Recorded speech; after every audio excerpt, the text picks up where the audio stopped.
Bem-vindos! Este é o último vídeo de uma série de 4 sobre a criatividade na ciência e na arte. Comecemos com uma pergunta. Quais as características que compõem o perfil da personalidade criadora? A primeira delas é, sem dúvida, a originalidade. A originalidade é a característica isolada que melhor define a personalidade criadora.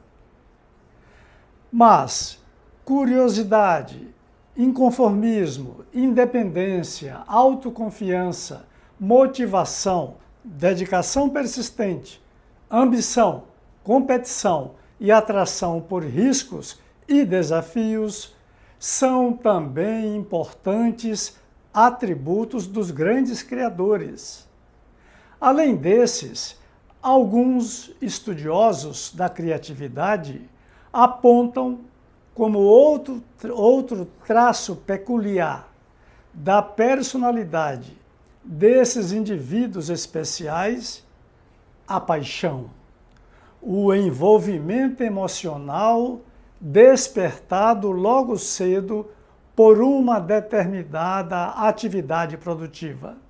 Acreditam eles que é a paixão que conduz ao trabalho árduo, frequentemente solitário, e ao desenvolvimento precoce de habilidades intelectuais específicas nas especialidades escolhidas.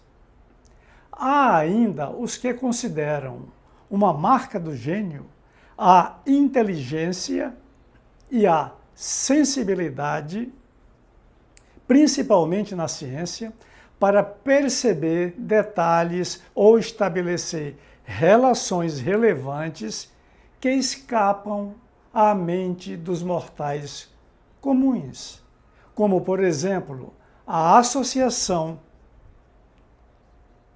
desconcertante feita por um jovem de apenas 20 e poucos anos entre a queda de uma maçã e os movimentos da Lua, com as subsequentes formulações da gravitação universal. Estou falando, claro, de Isaac Newton. Quem mais faria especulações semelhantes em torno de uma fruta que cai, em vez de pensar automaticamente em maturação e colheita, ou simplesmente apanhá-la e comê-la? Os criadores, assim como todas as pessoas bem-sucedidas, também precisam de, digamos, pelo menos uma pitada de sorte para obter êxito no desenvolvimento de seus talentos. Por fim, adicionemos a todos esses atributos uma boa dose de rebeldia, de desafio da ordem estabelecida, e teremos um retrato satisfatório da personalidade criadora. Criação é, antes de tudo, rebelião contra a autoridade e a tradição. É por essa via de divergência e ruptura que a originalidade manifesta-se em seus níveis mais elevados. E Newton é exemplo representativo dessa rebeldia criadora. Com o grande princípio unificador, ele demonstrou que a força de atração que a Terra exerce para fazer uma fruta cair é a mesma força de mútua atração gravitacional que mantém a Lua e os planetas em suas órbitas elípticas. Mais do que isto, é todo o universo regido por uma lei básica. Rompeu-se uma tradição. Estavam para sempre sepultados os conceitos aristotélicos sobre o universo, com leis diferenciadas para os corpos celestes e terrestres, e o sistema astronômico de Ptolomeu. Após mais de 2000 anos de hegemonia, a autoridade monolítica de Aristóteles fora finalmente destronada.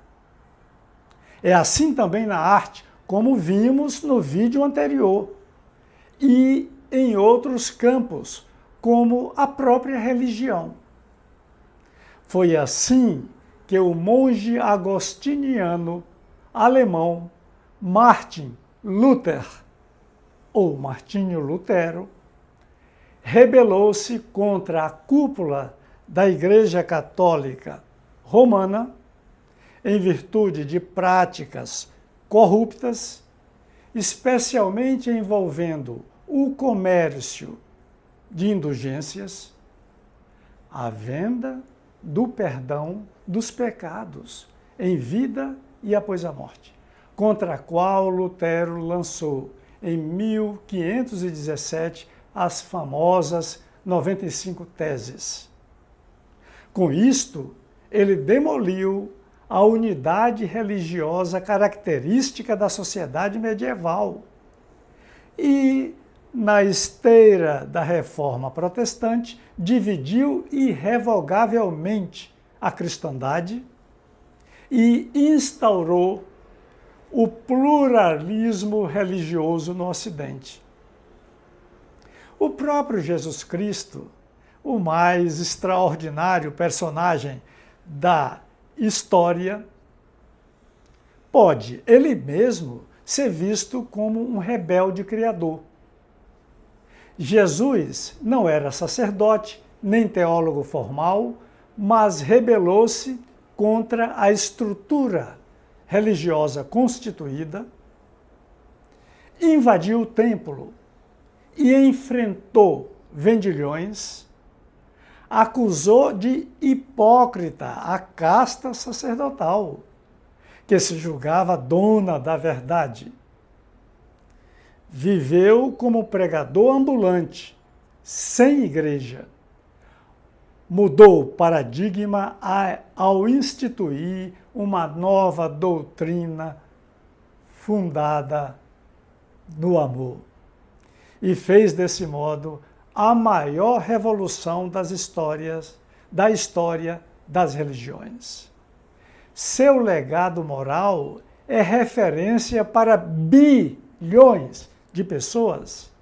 E mais, a passagem de Jesus pela Terra há mais de 2000 anos foi tão marcante que dividiu o calendário em antes e depois dele.